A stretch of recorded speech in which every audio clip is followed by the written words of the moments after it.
Hello, everybody. Hello. How are we? I apologize for my tardiness. It's quite the newsy day, and I was with the president talking about that news, so I look forward to taking your questions on it. But first, I want to talk about President Trump's historic and incredible speech last night. The American people and the entire world watched President Trump powerfully lay out how he's renewing the American dream in a record-breaking joint address to Congress. And Americans loved what they heard. According to a CBS YouGov survey, an overwhelming 76% of those watching approved of President Trump's speech last night. The president spoke about how he's taken more than 400 executive actions on his key promises. The expectations were high, and President Trump is exceeding them. According to brand new polling from the Daily Mail, President Trump has never been more popular as his approval ratings are reaching historic highs. More Americans believe America is headed in the right direction than the wrong direction. Everyday Americans love this president because he tells it like it is, no matter what, and he did that last night. President Trump level set with the American people on the economy and exposed how badly Joe Biden screwed it up by causing the worst inflation crisis in 4 decades. President Trump was honest about where we are while making clear that help is on the way. As the president declared last night, he will make America affordable again. Last night, you also saw who motivates the president to work so hard. Everyday Americans, who President Trump shined a spotlight on last night in his speech. From Mark Fogel, who President Trump was finally able to reunite with his family and his beautiful 95-year-old mother after being detained in Russia, to Peyton McNabb, whose heart-wrenching story motivated President Trump to end men in women's sports, and to Allison and Lauren Phillips, the mother and sister of Laken Riley, who President Trump honored by signing the Laken Riley Act to ensure her name will live on forever. In other amazing and surprise moments, President Trump honored the life of Jocelyn Nungare, who was brutally murdered by illegal alien gang members. He ensured Jocelyn will never be forgotten by renaming a national wildlife refuge in her home state of Texas to honor her life. And in one of the greatest surprise moments of the night, DJ Daniel, an incredible 13-year-old boy who is beating brain cancer, saw his dreams fulfilled by President Trump when he was made an honorary Secret Service agent. And finally, after nearly 4 years, President Trump delivered justice for the families of the 13 American heroes who were killed at Abbey Gate in the Biden-botched Afghanistan withdrawal, which was one of the worst humiliations in the history of our country. President Trump announced that we have detained Mohammed Sharifullah, the monster who was responsible for that horrific attack, and he was delivered to Dulles Airfield earlier this morning.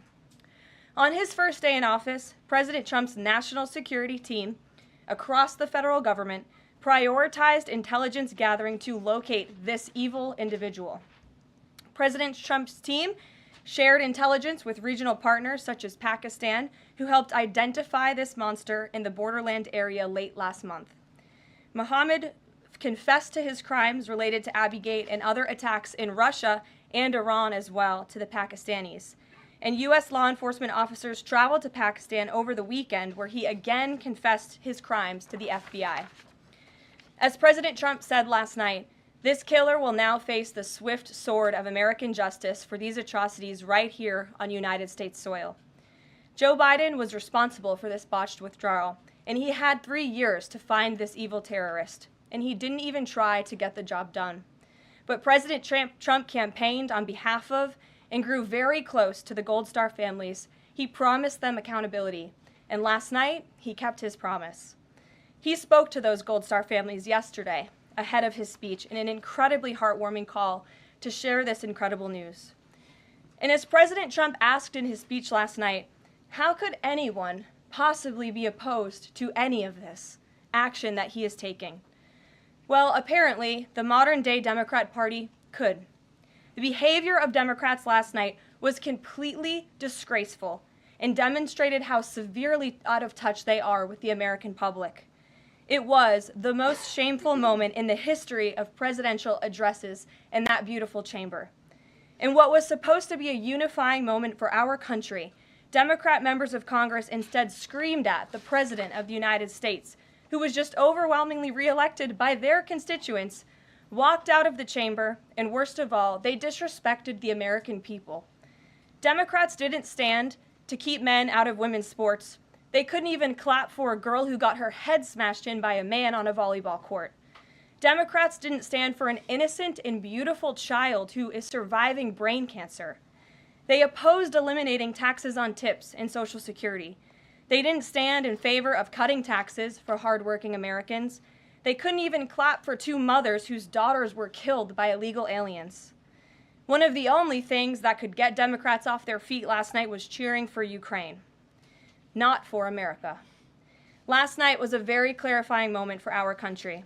The Democrats exposed themselves as the party of insanity and hate, the party that wants to put America last. They've allowed their Trump derangement syndrome to stop them from celebrating America and our people, and we will not allow them to forget that. And it's not just the Democrat Party. The mainstream media still doesn't get it.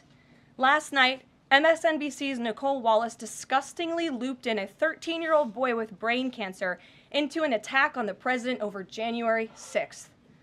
And CNN's first chyron out of the speech called it divisive. President Trump wasn't divisive. The Democrats were.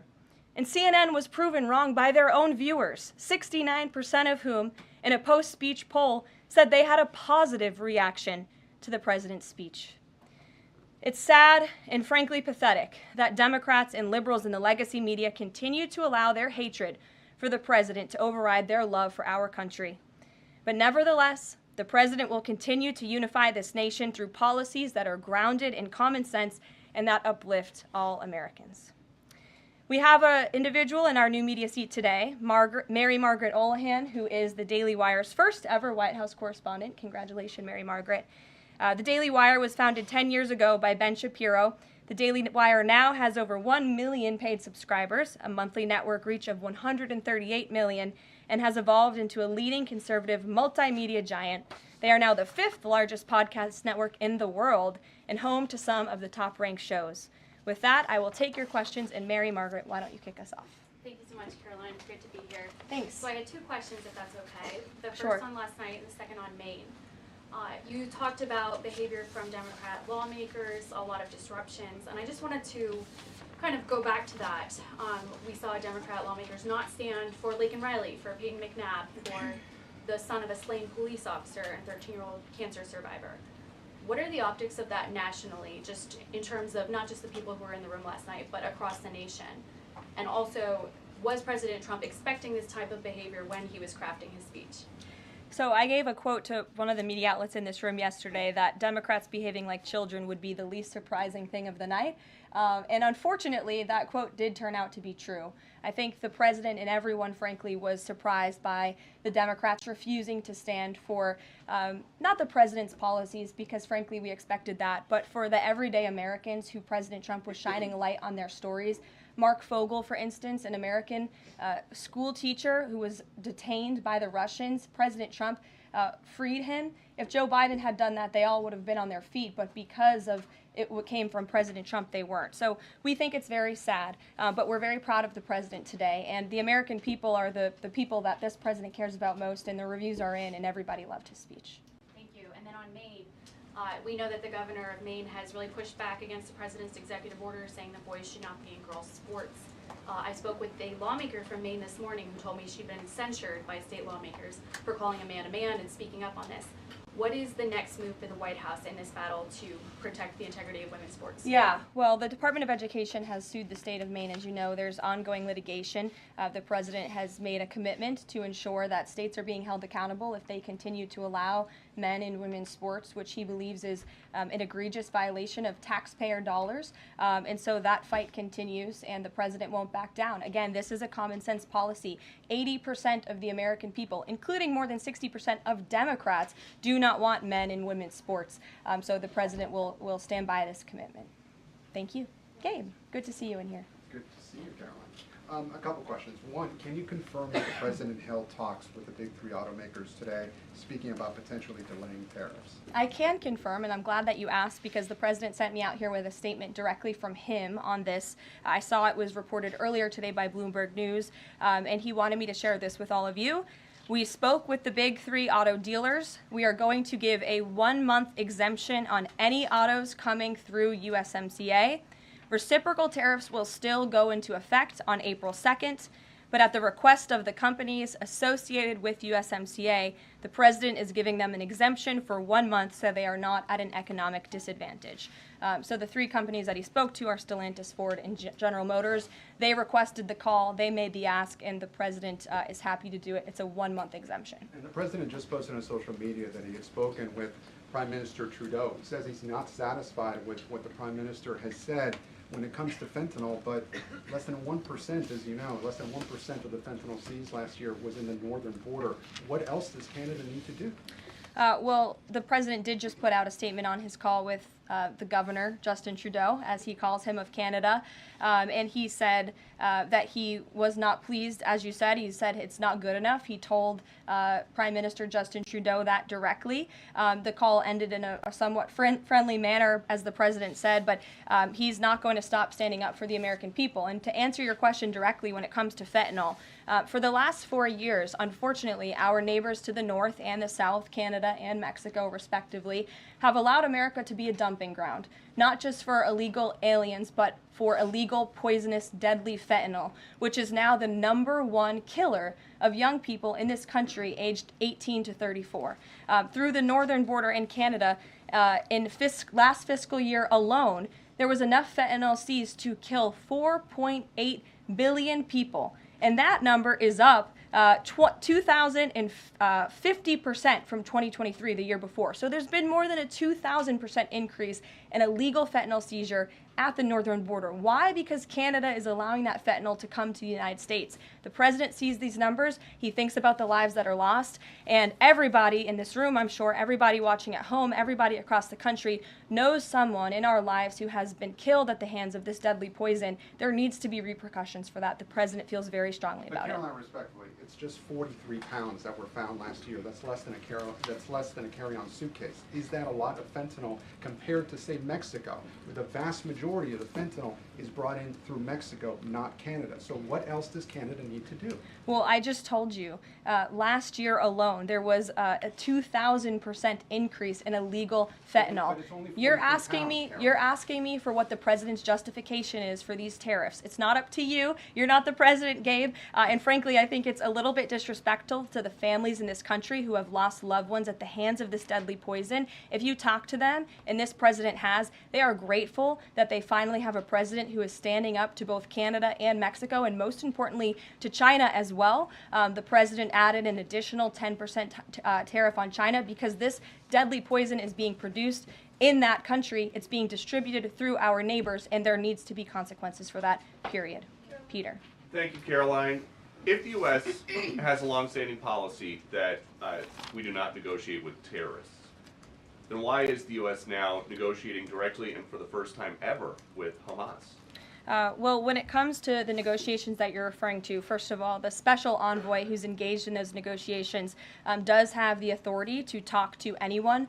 Israel was consulted on this matter. And look, dialogue and talking to people around the world to do what's in the best interest of the American people is something that the president has proven is what he believes is good faith effort to do what's right for the American people.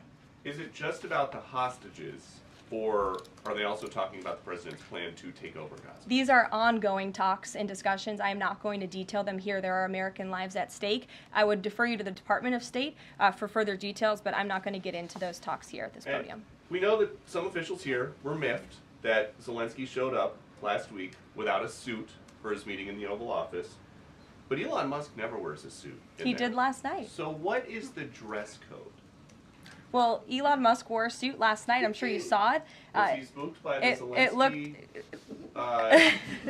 getting kicked out? No, I don't think so. I'm just pointing out that he did wear a suit last night, and I think the president liked that very much, and he looked great. Speaking of the president, he just passed me a note while I'm standing here. He wanted me to hold this up. This is the poll that I cited, the CBS YouGov poll that shows that 76% of those who watched the president's speech last night approved of his speech. And so it goes to my earlier point that I made in my monologue about how incredibly sad it is that we have a modern-day Democrat Party who is so severely out of touch with the American public. This is a great poll. The ultimate poll, though, came on November 5th when the president won by an overwhelming margin that he spoke about last night. Democrats weren't happy to hear that either. Ouija. Thank you, Caroline. Back on tariffs, last night President Trump said there will be a little disturbance, but we're okay with that. Can you put a dollar figure amount on how much the average American family should expect to pay as this disturbance? And why should Americans be okay with that when so many are already struggling to pay the bills? Well, first of all, last night, the president told the truth. And he was realistic, and he level set with the American people. And I think, frankly, it's very refreshing, and everybody in this room should be very grateful that we have a president who tells the truth about the reality of the economic situation that we are in, unlike the previous president who lied to everybody's faces, saying inflation was transitory, saying it was under control, saying that the border was secure, when none of that was true. So the president is being frank and honest, and the American people elected this president to have monumental reform and change, including rebuilding our manufacturing base in this country, standing up to foreign nations who have been ripping off our country for decades, and that requires a little bit of disruption. That requires a lot of effort and work that this president is focused on doing. With that said, as the president said last night, his administration is wholeheartedly committed, of course, to ending the inflation nightmare caused by the Biden administration. Look at the deregulation efforts. Look at the president's push last night in his speech for Congress to pass tax cuts, to end taxes on Social Security and overtime pay for hardworking Americans, end taxes on tips. We need Congress to get that done because that's going to put more money back into the pockets of the American people. And I didn't even mention energy. Look at the president's approach and focus on unleashing the might of our energy industry. We know that's the #1 driver of inflation. He's been slashing back a lot of the burdensome regulation from the previous administration to unleash our energy industry here at home, which will drive down costs. He said he is committed to making America affordable again. He did it in his first term, and Americans can trust him to do it again. President Trump has made clear, Caroline, that he loves tariffs, but the stock market does not. How does he factor that into his decision making? Well, the president does love tariffs. He said it's one of his favorite words in the English dictionary, and he believes in tariffs because they'll ultimately make America rich again. They're going to raise revenue. They're going to help us pay down our debt. Most importantly, they're going to bring American jobs here back home. So I think for folks on Wall Street who may be concerned, look at what this president did for you in his first term. Wall Street boomed. Stock market boomed. The president expects that to happen again, but most importantly, Main Street is going to boom, and that's why the president has this whole of government economic approach, which includes tax cuts, tariffs, regulation cuts, and an energy industry that will bring down costs for American consumers. Sure, Monica. Thank you, Caroline. You mentioned not one Democrat senator voted to protect women's sports from males. Not one Democrat congressman or congresswoman stood to applaud or support protecting women's spaces and sports at the president's joint session to Congress last night, as you articulately mentioned at the beginning. So I'm wondering, what message is that sending to not only young women who are competing in these sports across the country, but also to the parents of these young girls? Yeah. I think the message that Americans should take away from last night is that they have a president in the Oval Office who is committed to doing what's right for them, especially women and girls across the country. And I think it's very ironic, thank you for bringing up the point about women, that Democrat women were wearing pink to support our fellow females, yet they couldn't stand, again, for a young woman who was almost killed and severely injured by a man on the volleyball court. They couldn't stand for the mothers of two beautiful young women whose lives were taken tragically at the hands of illegal people. So you can't say you're the party of women and then support men and women's sports and not stand up for basic law and order and immigration reform that will protect women in this country. That's what President Trump is doing. He's the president for women. Lindsay, good to see you. Thank you, Caroline. Good to see you. So, speaking of tariffs, China said yesterday that they're ready for any kind of war with the U.S. Because of these tariffs that have been placed on them, and a Chinese spokesperson also said that the tariffs would not lead to a resolution of U.S. concerns about fentanyl originating in China. Can you speak to how the administration is planning on responding to that? Well, I think Secretary Hegseth has responded to that this morning. He said that America will always be prepared to defend itself, especially under the leadership of this president in the Oval Office. And that certainly remains true.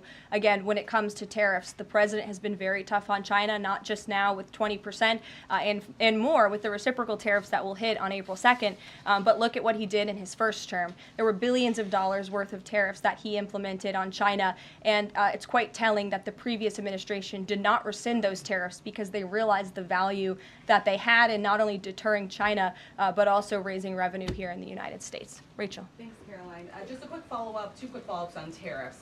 The president mentioned a little disturbance during his remarks yesterday. The CEO of Target says that consumers will likely see prices go up on everything from strawberries to bananas to avocados. How long should Americans expect to pay higher prices? Are we talking a week, a couple of days, a few months?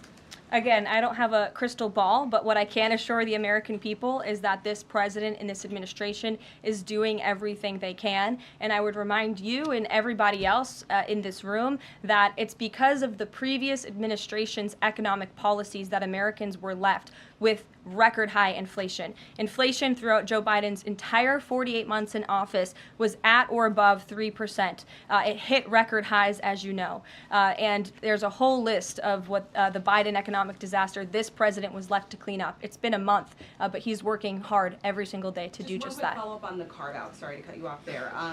The U.S. imported $43 million worth of eggs from Canada. I know you mentioned some of the exemptions when it comes to automakers. Will there be any other carve-outs, including for eggs? We know prices are soaring for Americans. The president is open to hearing about additional exemptions. He always has open dialogue, and he'll always do, what's right, what he believes is right for the American people. But again, as for the egg crisis in this country, the president is wholeheartedly committed to ensuring we're increasing our egg supply, and we're also bringing down cost. And Secretary Rollins has been all over this issue. She comes from an agricultural background and family. That's why she's leading that very important department. She wrote an amazing op-ed in the Wall Street Journal. She's been all over the media talking about her plan. She has a real plan. The president endorses it. And he even, gave her an off-the-prompter shout-out last night to say, Brooke, I'm counting on you. It's an important issue. And this White House is working with Secretary of Agriculture every single day to address this issue. Sure. Jordan. Thanks, Caroline. So, what does it say that the Democrats, while they couldn't stand for Americans or stand for victims, they stood for war and clapped for war and clapped for 5 more years of war? Yeah, the president addressed that last night, I think, when he called out Senator Elizabeth Warren and said that, again, as I said in my opening speech, very telling that the Democrats refused to clap for American people and American interests and American priorities, but they did clap for the country of Ukraine, which, by the way, the president's working very hard to end that war. So Democrats should be applauding him for actually doing something about it. Follow up on that if I Sure. can. You've spoken recently about how what happened in the Oval Office last week gave Americans an inside look into behind-the-scenes discussions with Zelensky. Is this how he treated Joe Biden and just treated him disrespectfully and received billions of dollars? Well, it's a very interesting question. I don't know if anybody in here asked my predecessor who stood at this podium about that, but there was a report from NBC News that President Biden also got increasingly frustrated with President Zelensky when he was handing out blank checks and President Zelensky kept asking for more. Joe Biden was quite frustrated with that. So again, as I've said repeatedly, Friday revealed the frustrations that this administration has had in closed-door negotiations with the Ukrainians. However, President Zelensky did put out a statement yesterday, which we believe is a positive step forward. And National Security Advisor Mike Waltz has been talking to his Ukrainian counterparts. And so we're in the midst of this, and we'll see what happens next. Caitlin. Thanks, Caroline. I have 2 questions. One on the reprieve that is being granted to these 3 automakers for 1 month on the tariffs on Canada and Mexico. How did the president settle on 1 month? Mm-hmm. The reciprocal tariffs will go into effect on April 2nd, and he feels strongly about that no matter what, no exemption, so that's where the 1 month comes from. Does he expect them to be able to shift production within a month? He told them that they should get on it, start investing, start moving, shift production here to the United States of America, where they will pay no tariff. That's the ultimate goal. And on the conversations between the White House and the Ukrainians and the letter that President Trump revealed last night that he got from President Zelensky, Director Ratcliffe said today that the president has paused also intelligence sharing with Ukraine. Is that temporary or is that permanent? I believe what the National Security Council told me in regards to that was that they paused or they are reconsidering the funding for Ukraine, as you saw, the pause on the funding. As for intelligence matters, I would refer you to either the National Security Council or the CIA as But well. they're considering lifting or reinstating the military aid going to Ukraine, which they paused. this Again, week. it's a pause for a review. Follow up on that. Sure. The president read parts of the letter that he received last night from President Zelensky. Can you give us a sense of when President Trump now plans to sign that minerals deal after receiving that letter? Those talks are happening as we speak. I just saw the National Security Advisor. He's working very hard on it. I believe he was going into the Oval Office to give the president an update on where this stands. But again, the president is committed to a peace deal. He wants to see this war end. And I think that President Zelensky's message, which he also shared on X as well, is a positive sign in the right direction. The president also said that the United States was reclaiming the Panama Canal. The president of Panama this morning, or at some point today, said that President Trump was lying. Wanted to get your response to that, and also curious if the president had a reason for not specifically mentioning BlackRock last night when he was praising the company that is buying canals or ports around the Panama. Yeah, I'm not sure if Panama has seen what's going on with their own canal, but as you just mentioned, BlackRock is now interested in investing and taking over the two ends of the port, which is very important because the president was very vocal several weeks ago about the need to ensure that China is not controlling the Panama Canal. This is a very important place for the United States of America. We also saw that the Panama Canal lifted fees on our U.S. naval ships that are going in and out of the canal. That's a win for the United States of America, and the president will continue to ensure that the Chinese government, the CCP, cannot be infiltrated in the Western Hemisphere, and certainly not in the Panama Canal, which is a very important place for our country. Dasha. The president continues to call the Prime Minister of Canada, Justin Trudeau, Governor of Canada. I'm curious what he means by that, and if there are any plans that are moving forward with trying to make Canada the 51st state. And I have a follow-up on the economy as well. Sure. Well, the president put that in his True Social account, or his True Social post earlier today. He feels strongly that it would be very beneficial for the Canadian people to be the 51st state of the United States. They wouldn't be paying for these tariffs. They'd have much lower taxes if they were part of our great country. Caroline, on the economy, you and I traveled the country during the campaign. This is an issue that so many voters decided to cast their ballots on, and they voted for President Trump. He has started to have that realistic conversation with the American people, that disturbance comment last night. But I'm curious if you can be real with Americans right now as all of these factors are playing out.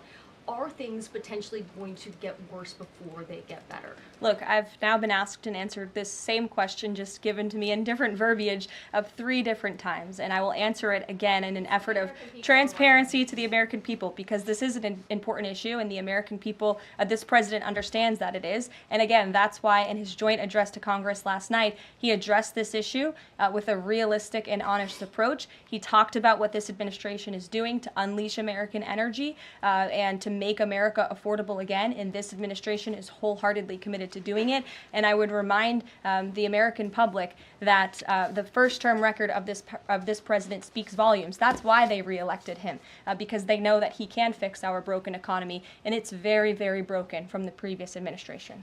Stephen. Thank you, Caroline. I've got 2 questions, one on press access, the other on fentanyl and tariffs. Sure. On press access, your predecessor, Karine Jean-Pierre, who presided over many novel press access restrictions, criticized the recent changes to the press pool made by your office. She said in an interview, quote, what we're looking at is what North Korea is doing. What's your response to that, and can you say anything to allay concerns that unfavorable coverage will be punished in this new press pool system?